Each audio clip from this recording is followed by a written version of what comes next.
ज्ञानेश जी को पूरे चुनाव आयोग हर संस्था की बात कर, उनसे कहीं बेहतर लोग उन कुर्सियों पर बैठकर जा चुके। तो जो जिस तरह से चुनाव आयोग चला रहे हैं, लोकतंत्र और लोकतांत्रिक प्रक्रिया पर बहुत बहुत बड़ा खतरा मंडरा। एक कहावत है, अपने पैर पर कुल्हाड़ी मारना।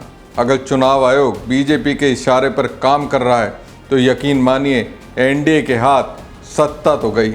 हालांकि मुख्य चुनाव आयुक्त ज्ञानेश कुमार की काबिलियत पूर्व चुनाव आयुक्त राजीव कुमार से ज़्यादा है, ये दावा विपक्ष कर रहा है। दावा इसलिए है क्योंकि बिहार विधानसभा चुनाव से कुछ महीने पहले ज्ञानेश कुमार ने बिहार में मतदाता सूची के विशेष गहन संशोधन यानी SIR कराने का फैसला किया।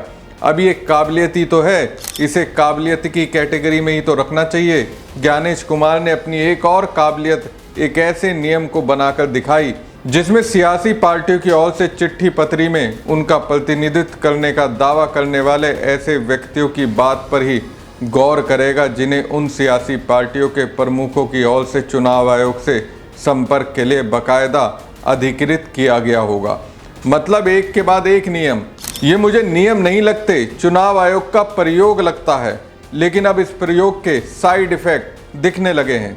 चुनाव आयोग ने 25 जून से शुरू हुए इस SIR अभियान को 25 जुलाई तक पूरा करने का लक्ष्य रखा है। इस प्रोसेस के तहत मतदाता सूची से फर्जी और डुप्लीकेट एंट्री को हटाने, नए मतदाताओं को जोड़ने और मौजूदा विवरणों को अपडेट करने का काम किया जा रहा है। लेकिन ज्ञानेश कुमार की इस काबिलियत से एनडीए के सहयोगी दलों की चिंता बढ़ गई है।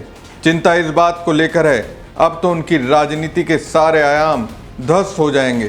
कहा तो यहाँ तक जा रहा है, एनडीए के अंदर शामिल पार्टियों में हाई लेवल की बेचैनी ने एंट्री मार दी है। जिन नेताओं ने अब की बार एनडीए से टिकट पाने का जुगाड़ लगा लिया था, उन्होंने जुगाड़ को रद्दी की टोकरी में फेंक दिया है। कहने का मतलब यह है कि अब उनका पूरा फोकस पूरी तरह से इंडिया गठबंधन में शामिल पार्टियों की ओर चला गया है।